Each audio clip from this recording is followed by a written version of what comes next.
I've been the system consultant for the two boards since 2010. And I recognize some of the names, so maybe we've chatted occasionally over time regarding the system. So nice to see all of you. What we're going to do today is to, and just to briefly review the agenda, is just a quick note on database maintenance, in particular, given that the agencies set up their own users in the system. Just a note about addressing inactive users. And for the system training itself, we're kind of breaking it down into three areas. One, generally speaking, regarding access to the system, as well as just general navigation once you're in the system. But the next section, which is really as much as anything, the focus today, is entering data into the system for purposes of applying for funds. With respect to the application, what's the timeline in place for completing and submitting those applications. Also, quarterly reports. There is a new section called compliance items, which will involves uploading documents required to be provided as part of the funding contract. Board member list is noted separately because we have put it in a different location. It's no longer part of the application. And we certainly will speak to where it is and how to access it.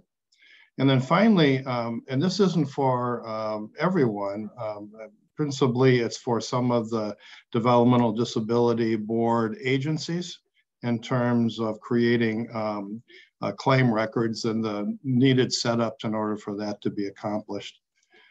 And then finally, there is, and this is primarily tied to and used with respect to client and claim records, but we'll see if there's opportunities otherwise. And that is to how to use the query and reporting tools that exist throughout the system. And as Kim mentioned, in terms of any questions that you might have, please feel free to ask them as we go, as opposed to queuing them up and waiting to the end. So let's just start with generally with, again, with the access logging in, and then we'll talk about the database management.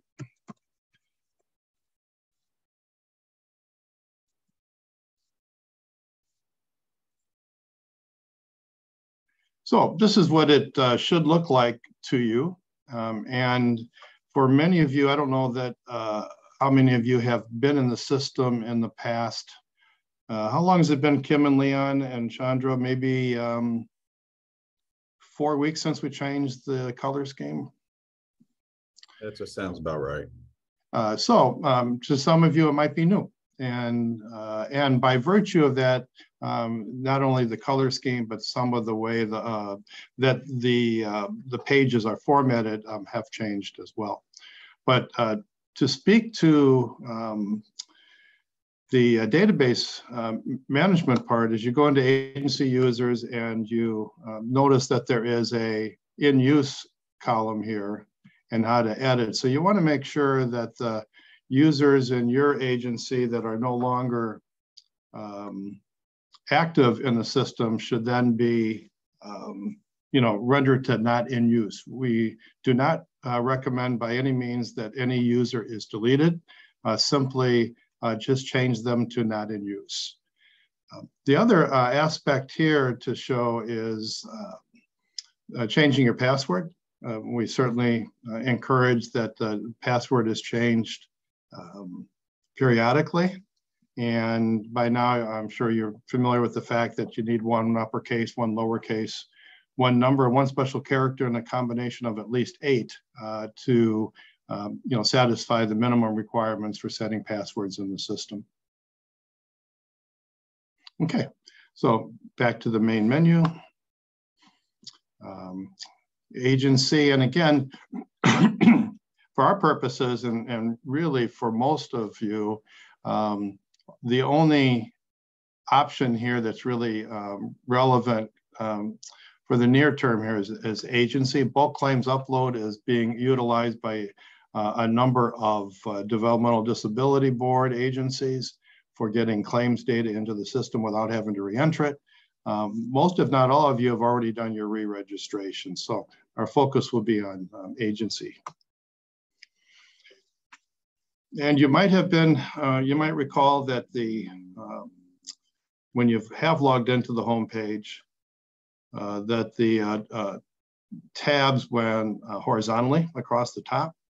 They now run vertically to the side, and we've resequenced them in a way that we think hopefully makes a little more sense, in the sense that we added compliance items, but we moved it under quarterly reports and application, because that set of 3 are areas where that reporting is largely, if not exclusively or exhaustively, required for everyone.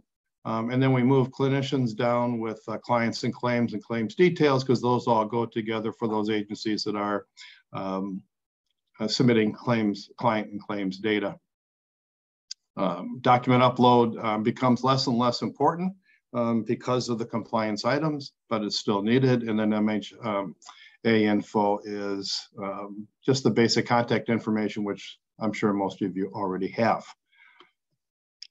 When we look at just the home page, excuse me, when we look at the home page, this is where you'll get information from the administrative team, from Lynn and Chandra and Stephanie and Kim and Leon, and even possibly Chris, regarding information that they want to have you be aware of. Downloadable documents are also here. They're going to be going through these to see about whether they're all current or not. And what we're also going to do is the agenda and user manual. And beyond the agenda here is a user manual to help lead you through what I'm going to be going through this morning. This will be a guide in the future to follow, and we will embed that here as well. So the home page has some information, download documents and so on. We're going to get back into, actually, well, let's just, while we're here. So this is the home page after you've clicked on agency. So let's go back to main menu, agency. And we'll try to avoid a lot of jumping around. So as long as we're here in the agency details, this is where we put the board member list. And and again, some of the templates we're using going forward are updated and with the Oracle Application Express software. So the maintaining of your board member list will take place here in the home. Under agency details is the board member list. And to add a line,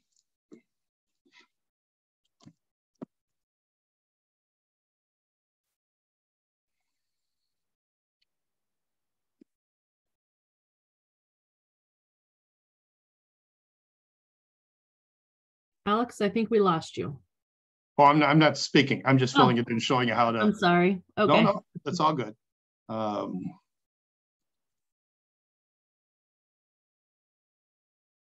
And the rest kind of takes care of itself, and then you hit save.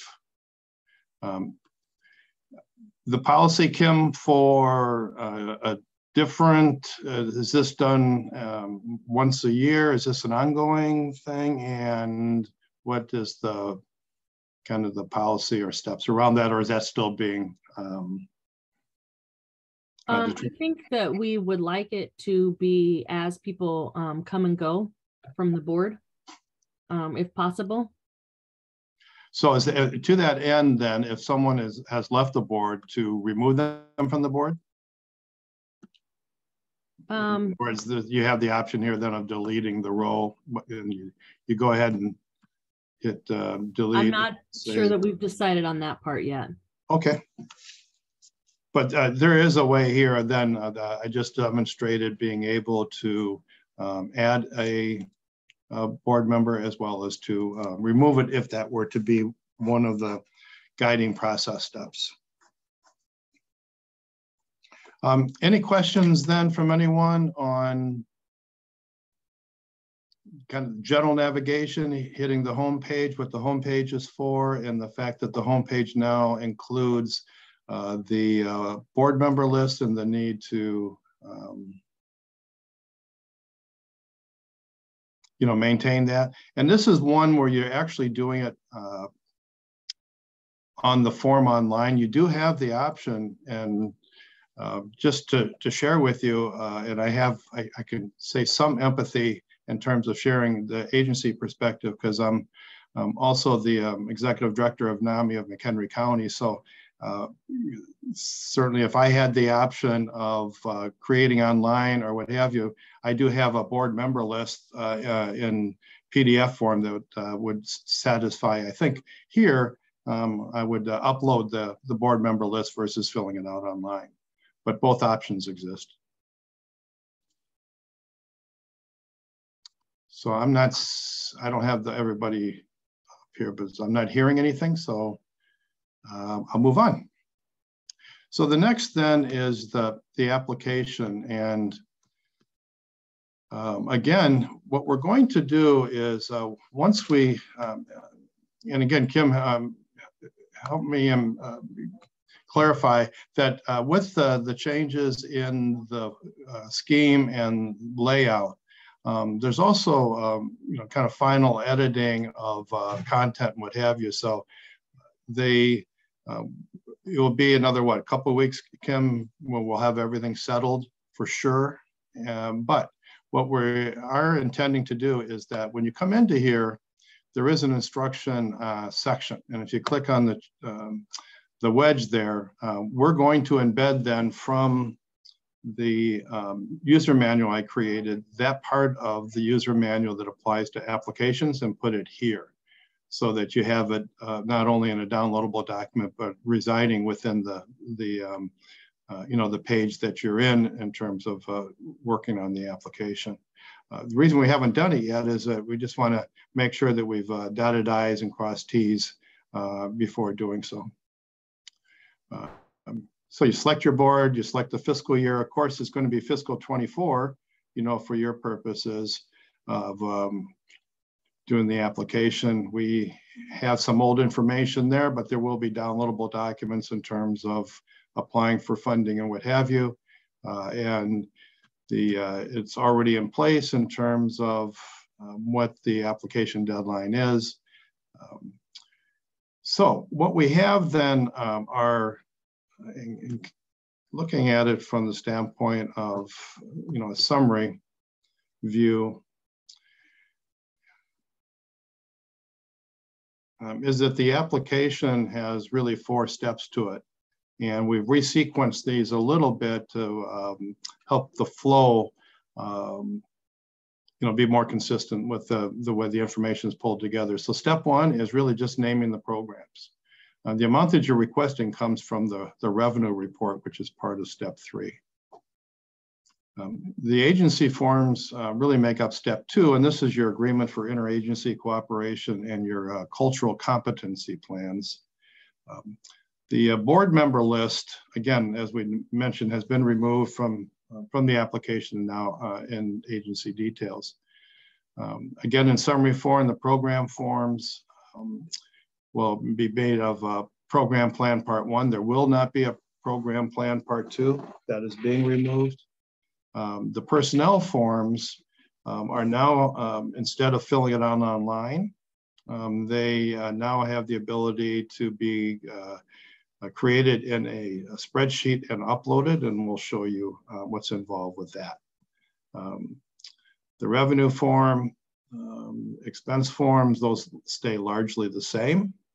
Just as a parenthetical, that the salaries and the in the expense form come from the personnel forms, and then of course there's your budget narrative. What we did was we moved the authorization cover form down to the bottom because that can't be submitted unless all the other sections have been submitted, and so that is now step 4. So step one is generating the, creating the program. Now, if you had the same program the year before, this section is cloned from the year before, so you'll see the program repeated again. If in fact you are not applying for funds for that particular program, then you come in here to delete it. If the program that you're applying for is not already there, or if it's a new program, then you hit create, put the name in, and of course the amount being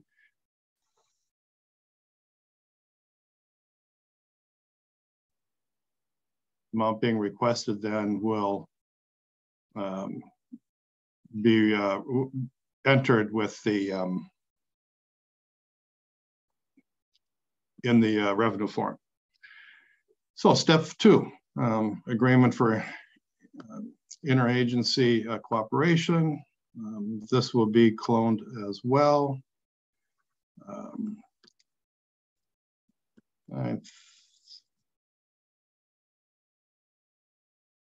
Actually, excuse me, it won't be cloned. What it is it's got the various criteria for you to sign off on. The expectation is that you're agreeing, but there is the option that you disagree. When you do click on that and save responses,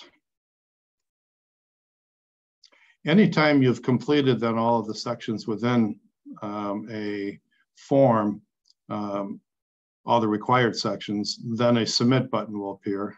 And again, most if not all of you are familiar with that part. So you want to go ahead and submit that. And again, the covers letter and authorization form is tracking all of that. Next is your cultural competency plan. And this is where it can be created, is created online. And same process.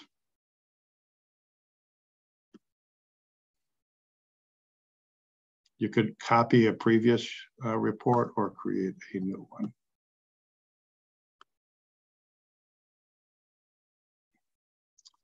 one. This is quite a few parts to it. So just to show for this particular part of it, just how to access it and create it to get the process started.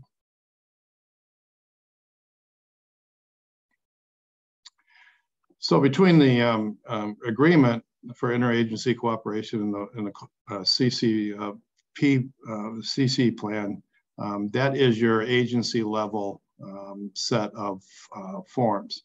Now we get into the program forms, and again, it's program plan part one, the personnel form, revenue form, expense form, and budget narrative. All of these are cloned from the year before if the program being reported on existed the year before.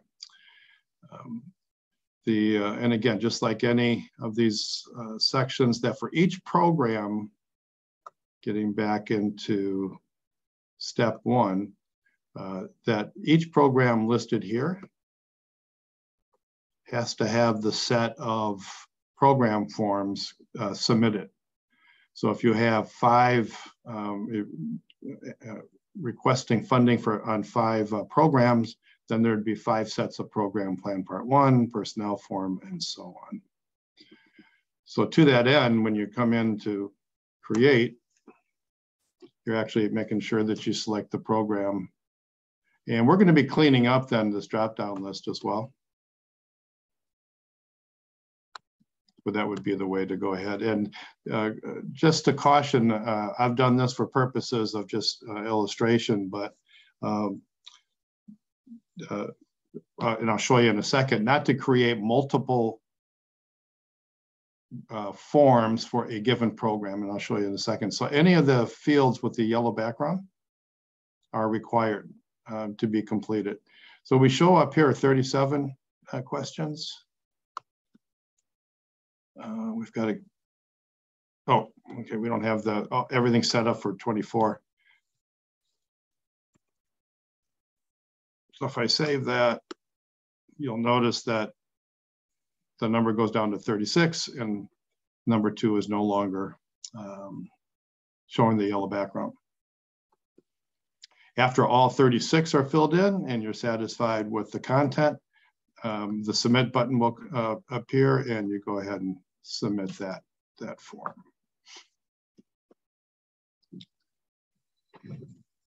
So the personnel form is different this year, and what we've got is selecting the program.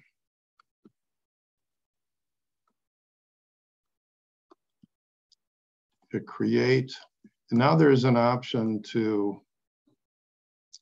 upload from a spreadsheet. And in this spreadsheet, the spreadsheet looks like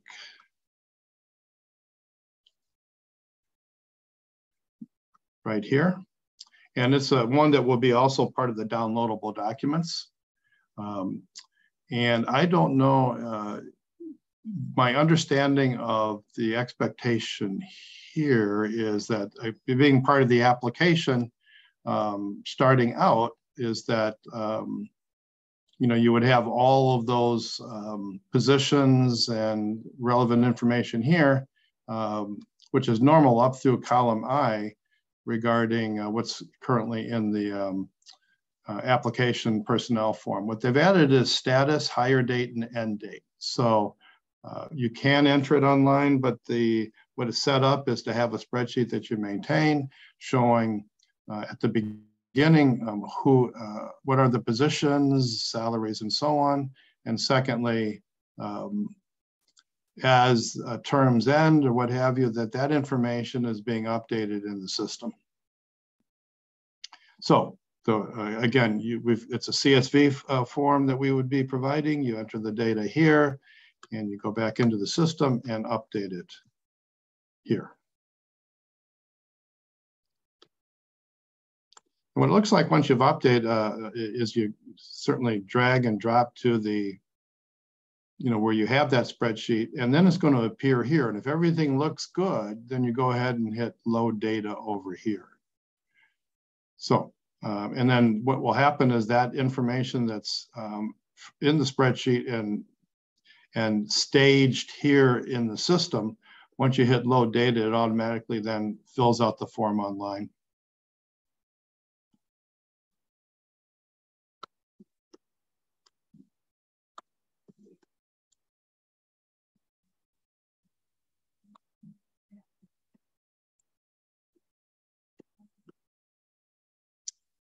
Nothing has changed relative to the, so again, the program plan part 1 and all of the other sections here are cloned from the year before. Revenue and expense forms have not changed.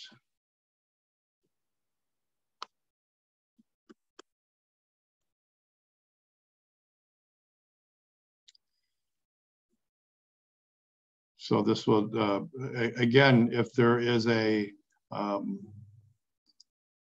all the fields need to be completed for these two forms. And what will happen then is that there is a summary at the bottom in terms of summarizing the various columns in the form. There is the ability to create new rows if, in fact, the form does not have enough of the categories that are needed for you to wholly report to the two boards.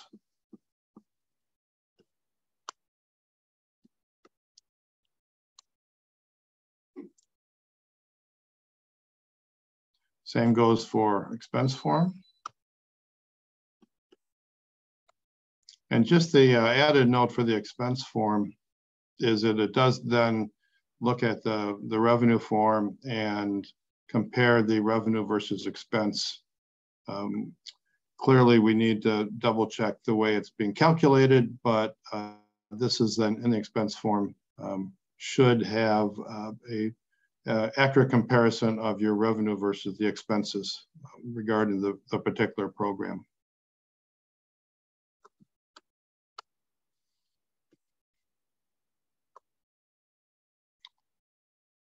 Last within the program forms is the narrative. Again, this gets clone from the year before. You can certainly edit anything that comes across from the year before. And in this particular case, we didn't have questions from the year before this program. But once you fill it in,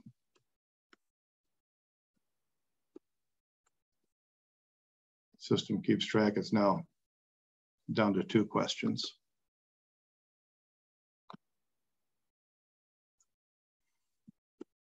And last and not least is the authorization and cover form.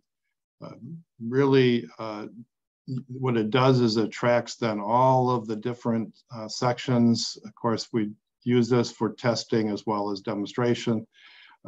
When you get to here, you want this to be, what's left would be then missing authorization cover, okay, and then missing authorization cover form. That implies that all of the other sections have been not only completed, but submitted.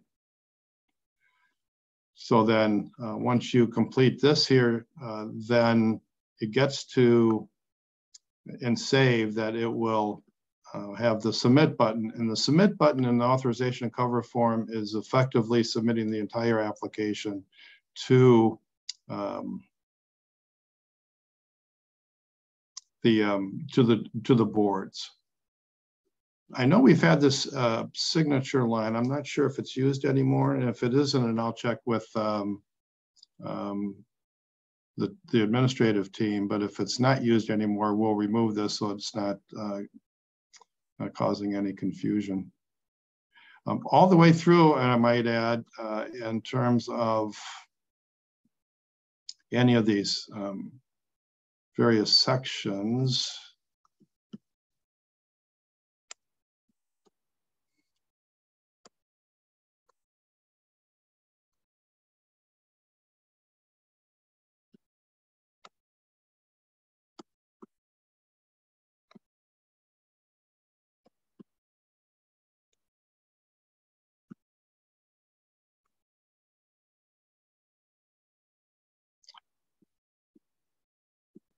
Okay, so there, oh, excuse me. Okay, we're good. Again, we'll have the instructions here. So that is the a fairly rapid, but in summary, stepping through of the application. Are there any questions on this process?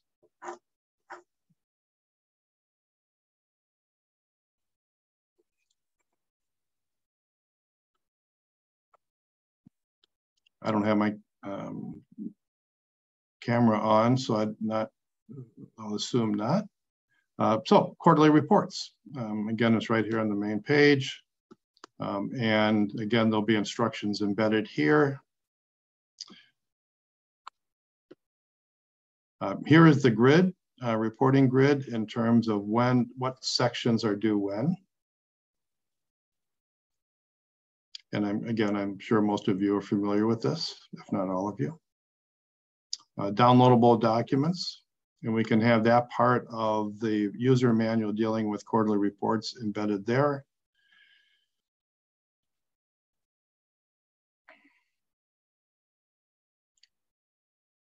And so depending on what quarter, we'll drive then which of the, if we do, say have 22 right now.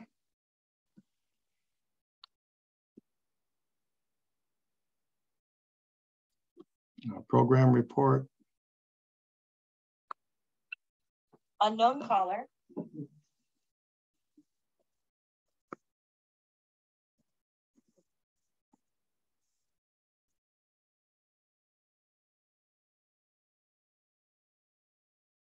And if you're familiar with the different sections here, and again, much of what we're looking to accomplish today is just helping with the navigation part of getting to the various sections.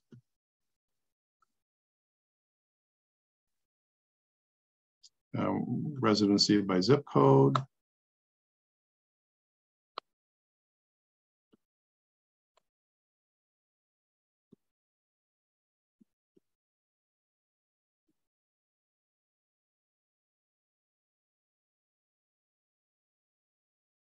Again, any If it's if the answer is 0 for a particular zip code, then 0 is required, given the yellow background showing that each field needs to be have entered data.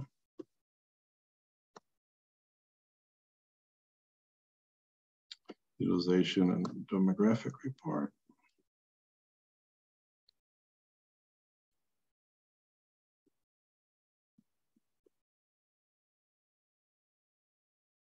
Same thing.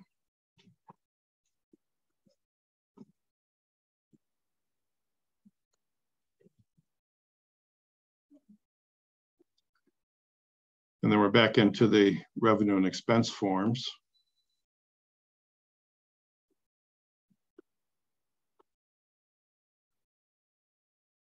Again, this is what it looks like after it's been completed. There are cases where if the variance exceeds a particular percent, I believe it's 20%, then a comment field will appear for an explanation.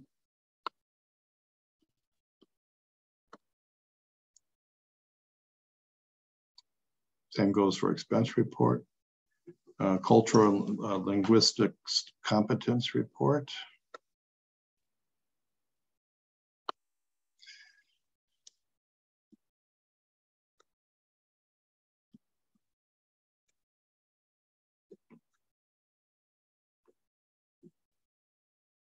So this gets in, and we know there was some question about the status column, so we're working on that.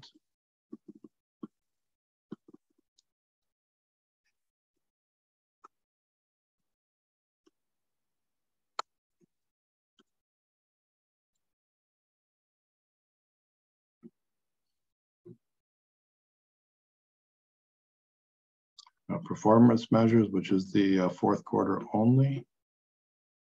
And this looks like it's up, yes, it's uploading the document. So it's choosing the file here and then uploading the document. So again, the last two reports there, the cultural competency and the performance reports. Performance report is the last quarter, and cultural linguistic competence report is the second and fourth quarters. So pretty much the same structure again, the same process of creating, completing, saving, and submitting. If all required fields are there, we'll have instructions embedded here and corresponding downloadable documents here, including a user manual.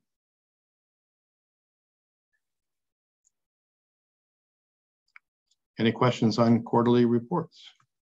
Anything I left out, Kim or Leon or Chandra? I don't think so. I think you're good. Okay. Anybody have any questions so far?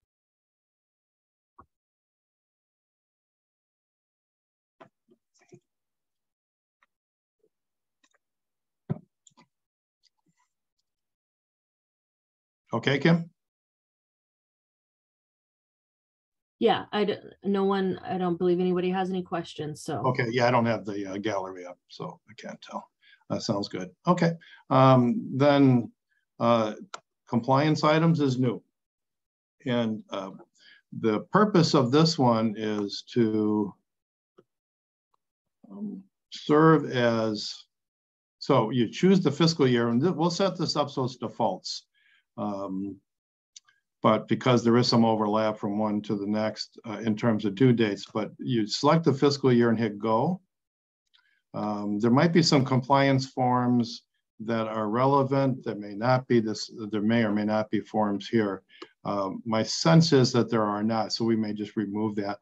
But what you'll see then are a list, and it'll be in due date order, a list of documents that are required to be provided to be in compliance with the funding agreement. And they can include, I'll just hit the drop down here, annual audits, board of directors meetings, certificate of liability insurance, compliance letters to agencies, and so on. And so what it is that it's listing, by virtue of each agency's funding contract, those reports that they're required to provide, and what quarter is it due in, and what is the specific due date.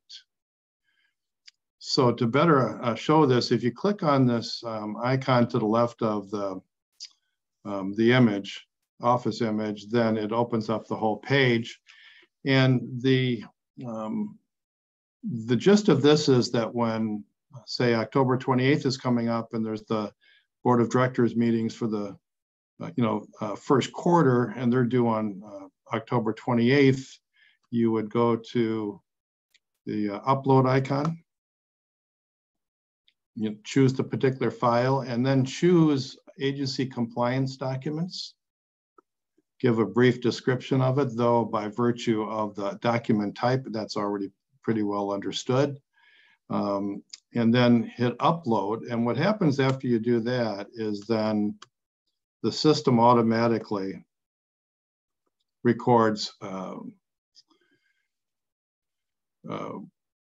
what the document was that was uploaded, who uploaded it, and what the date and time was. Now that just the time on the is Eastern time, because that's where the server hosting server is. So don't get alarmed by that. But so once that's in, then on the aggregate, the two boards can go in and say, just show me, and again, not just for one agency, but just show me what's past due.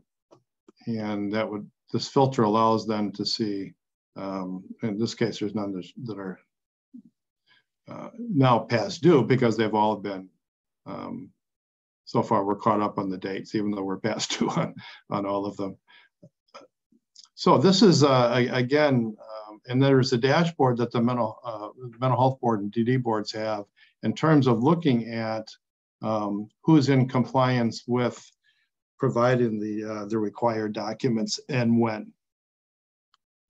So again, it's compliance items, it's coming in and choosing the fiscal year, hitting go, scrolling down and identifying then what's coming up that's due. And when you're ready to upload the document, click on the icon. And once that's uploaded, it will be reflected here in the status notes. Any questions on this process?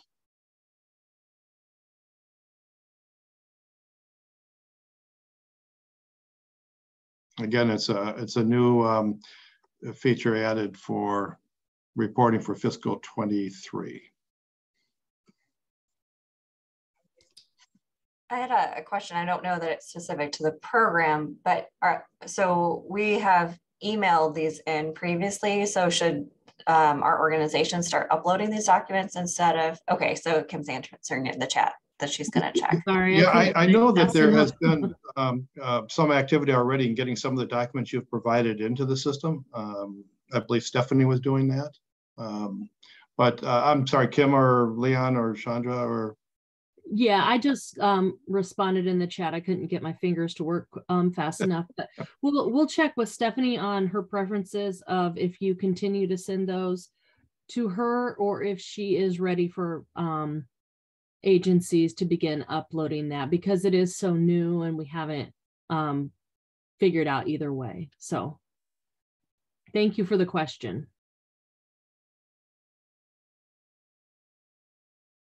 So are there any, so the next set of sections to review are really related to certain developmental disability agencies and those who are uploading or providing claims level data.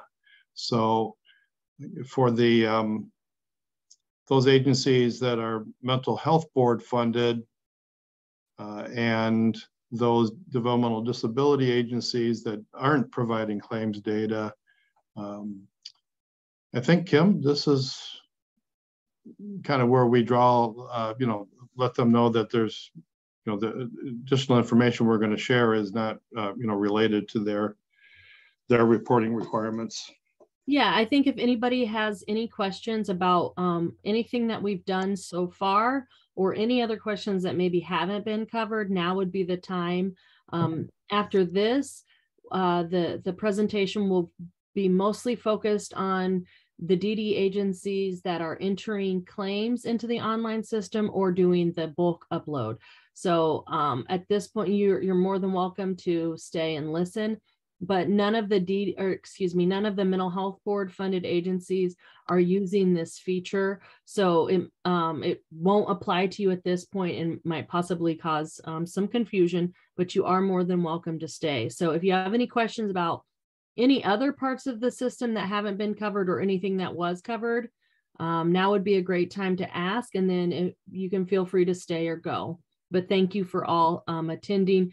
Those who are DDB funded, this portion is specifically for you and the claims entry. Can I hop in with another question? Absolutely. So for the quarterly reports, at least, I don't know if this is specific just to our account, but I'm not seeing the option to select fiscal year 2023. Do we know when that's going to become available? Oh, this is just in the, this is just a setup for,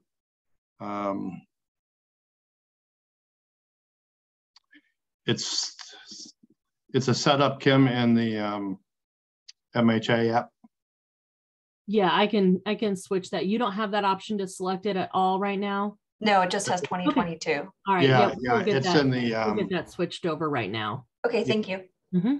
You know, Kim, it's that same section where we have the default for quarterly reports. Actually, if you like, hold on a second.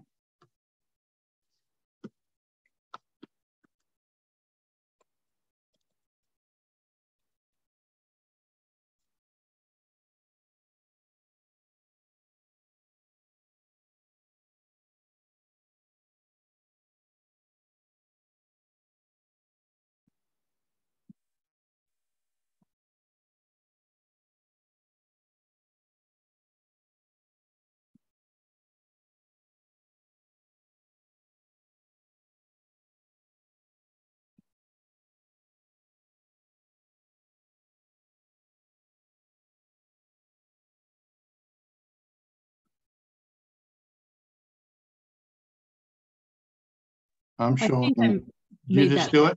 Yeah, I think I got that done. Well, you're quicker than I am. Boy, not that well, that's I'm hard. working on two computers, so. Great. Okay, I'm sorry, I don't know who asked the question, but it should be good to go now. Thank you. Oh, thank you.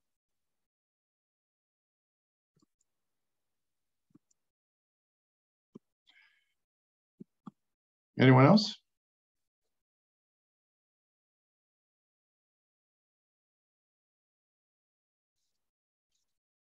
Okay.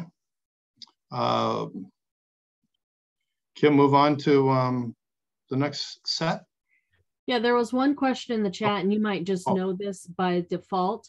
Okay. In the, hold on, I need to scroll up to read it to you. Oh yeah, I see it here. Okay, and I scrolled too far up, so there it is.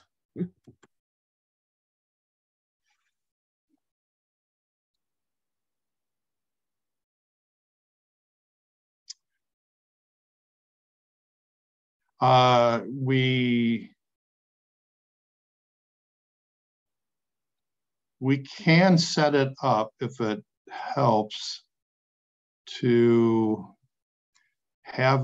have emails sent to, actually we can't. It's to the contact person. It's going to the contact person. Contact person, okay. Yeah, but I'll double check. I'll confirm that, but I'm pretty sure it's the contact person. All right, thank you. Mm-hmm.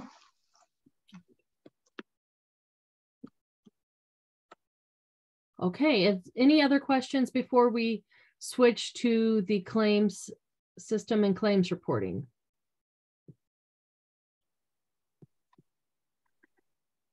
Okay, Alex, I think we are good to make that switch. Thank you. Okay. Thanks, everyone. In some cases, in order to create claims, and this is all set up in advance by virtue of defining within the program profile what's required.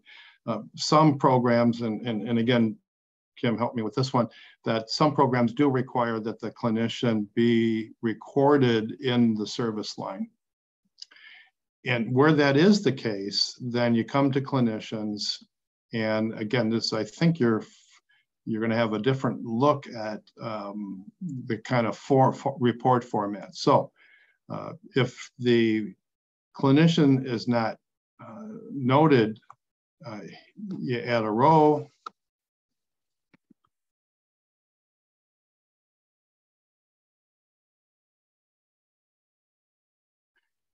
And hit save.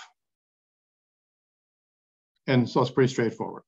I wouldn't delete any. If they're not in use anymore, go ahead and change it to no. In this particular case, you really can't hurt anything, just leaving it the way it is. So just simply for those programs requiring the clinician be noted in the service line in the claim, this is where you would start. So this is why we start there. Client and claims. If the client isn't already set up and there's a way to find that. In this case, it shows Bill Smith already being there. But let's say that the client isn't there. So you come in and designate then what ID type exists. The client ID will get generated by the system. You enter any of the fields with a red wedge are required fields. I have not noticed that the client details is being filled out. But the section, so your main section here is client details required.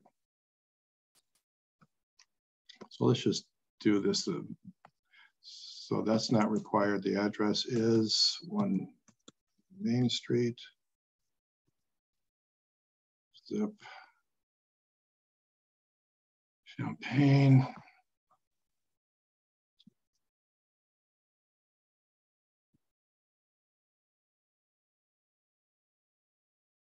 I wish that were my age.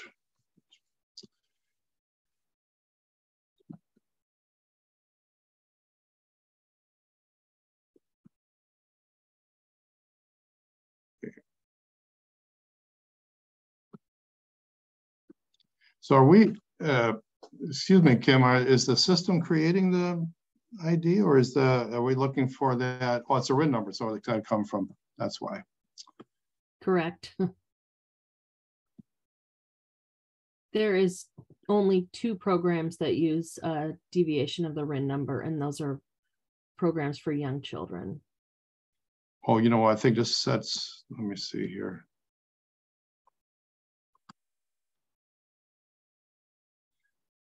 So do we have, so does the system ever set up the ID? No, no. No, it's okay. Okay, well, that explains it. Okay, so, okay, gotcha. Okay, thank you for that. It would only come under the dummy ID where you make that up. So now that the client is created,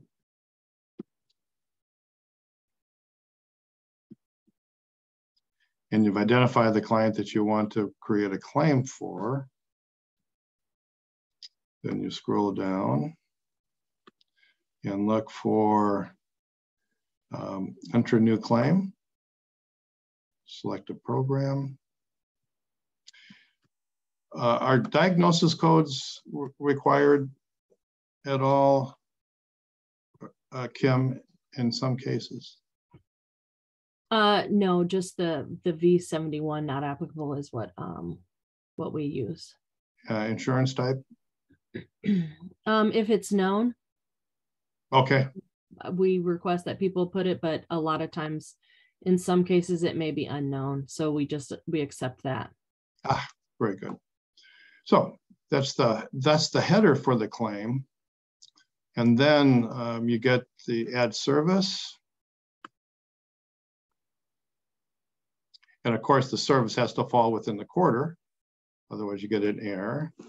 So in this case, let's just do July 1st. Pick the service associated with that program. Pick the place that is tied to that service and number of units. And at that point, click on Save Changes to Services. So and again, Kim, sorry, I don't know the answer to all these questions. Then what happens is the clinician shows up, and then progress notes icon. Are you collecting progress notes, Kim? There is at least one agency that uses that section, but it's not required.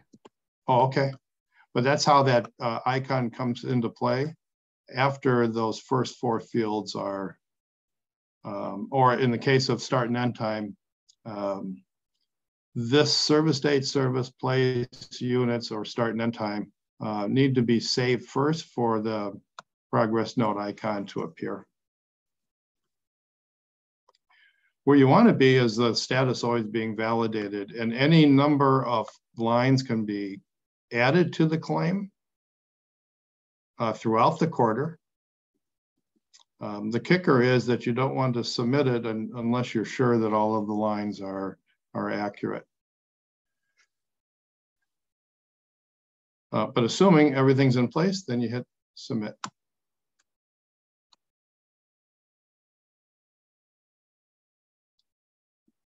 So in a nutshell, that's really the process, short of those that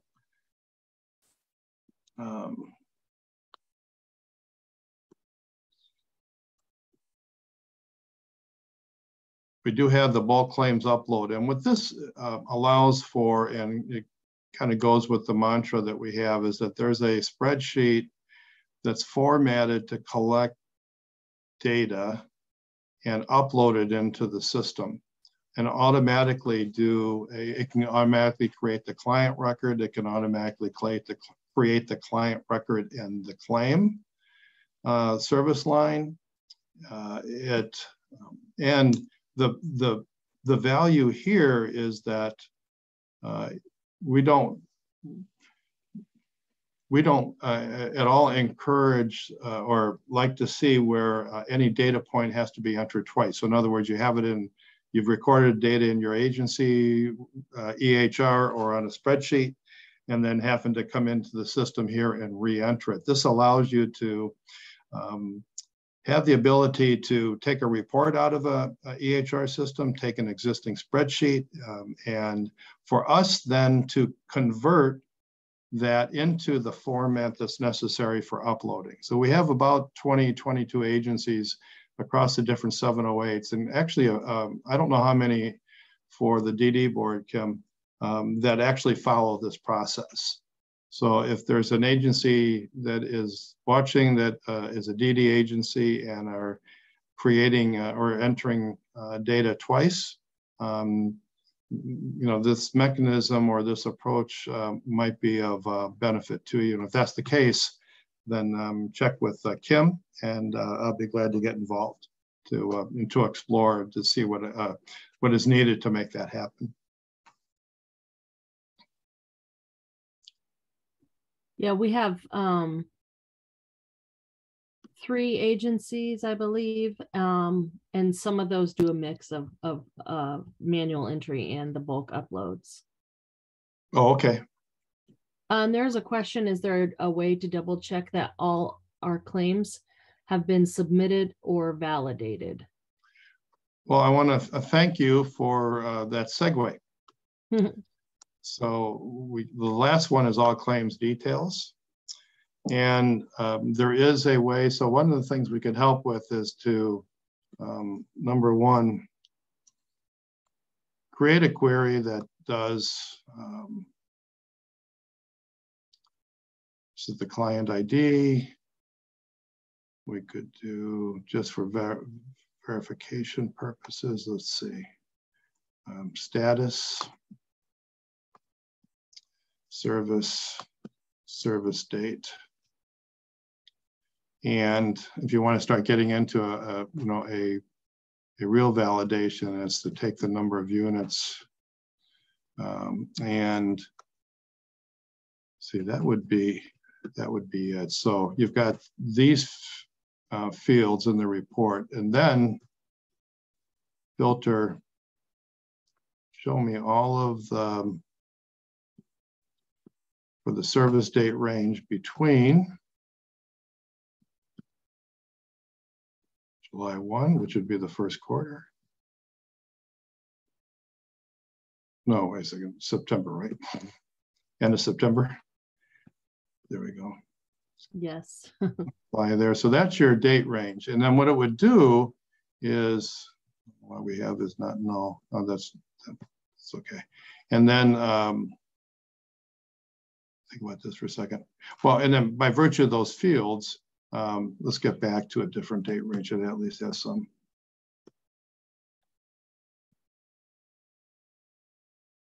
I don't remember where we started with this. Let's see if that gives us any data. Nope.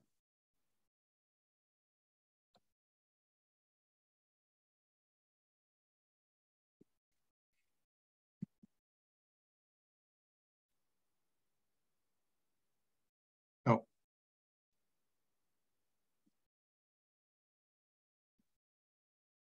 Oh, there we go. So this doesn't need to be in here.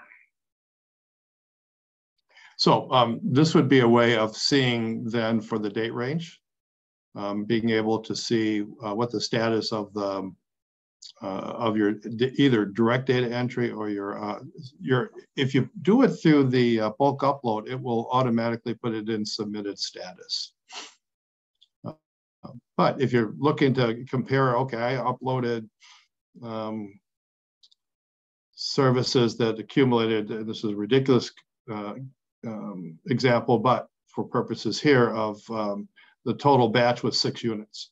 Well, this is the way of doing this. And in fact, on top of that, you could do a aggregate, and I can certainly help set these things up where you do a sum of the units and it will show up automatically for you. And the value of this, you don't have to do this every time. You just save the report, quarterly claim validation check. You can make it available to others in the agency by hitting public, click apply. And so the next time you come in, it may default to progress report. And actually, if you click progress report coming from something else, hit reset, and that puts all your default settings in place. But, excuse me, go ahead and click on quarterly claim validation check, and it'll bring up this report, and then you just change your date range, your quarterly date range accordingly by clicking on that, change your date range, hit apply, and automatically your it will display accordingly. I have a kind of follow-up question to this, what you just showed us how to run this. So we see one claim is not is validated but has not been submitted. You cannot click on that where you're at right now and go in and submit that. You have to back out and go to that actual. Actually, that's great. What we could do from the agency side is hyperlink that client ID, and they'll take it to their record. Okay. Yeah, it will open up. Let me think. Oh no, excuse me.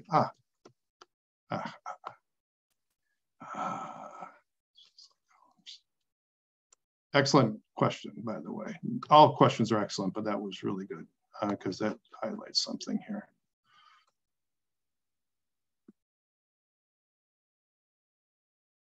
we would hyperlink the claim number. So that takes you right to it, and then you can yes, and then if you you- send it. Perfect. exactly. Yeah, good one. I've got note of that, Kim. Thank you. Thank you. That was good. So that's we talked about the clinician setup as a prerequisite for those programs that require it. Setting up a new client or accessing the existing client record. Either way, well, once the client record is created, is accessing the section where enter new claim. We step through the header, and then the need for service date, service, place, and units, or start and end time to be completed, saved, and then the progress note icon appears if there are progress notes to be provided, and then checking the status to make sure it's validated. And once all the service lines for a particular claim have been ensured to be accurate, then go ahead and hit the submit button. And we show it here through this report, a way of kind of validating and checking what has been or is existing in the system at the moment. And then we'll go ahead and add a hyperlink to that claim number.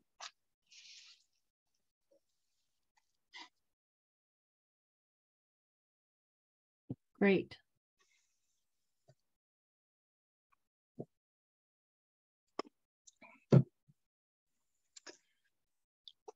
On the document upload, I'm not ready to comment on it, Kim, only because, and Leanne, because I'm not sure what's left to upload. I guess I now think about the fact I haven't asked you about that in light of the compliance section, compliance item section. So maybe leave that for the moment, and you know, I can add that to the user manual. Yeah, and I asked Stephanie her preference on that, so. Okay. But that's my list.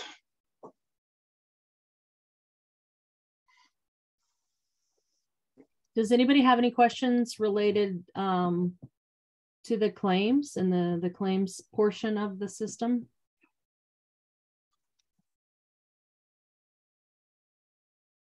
Or any questions in general about anything today?